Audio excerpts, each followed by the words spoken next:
Bangla and English tense. সকাল ৯টা বাজে। It is 9 AM।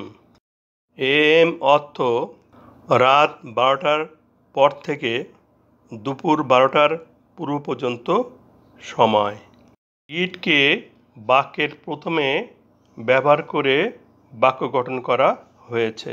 আমরা জানি ইট অর্থ ইহা, কিন্তু ইটকে বাক্যের প্রথমে ব্যবহার করে বাক্য গঠন করলে সেই ইটের কোনো অর্থ হবে না।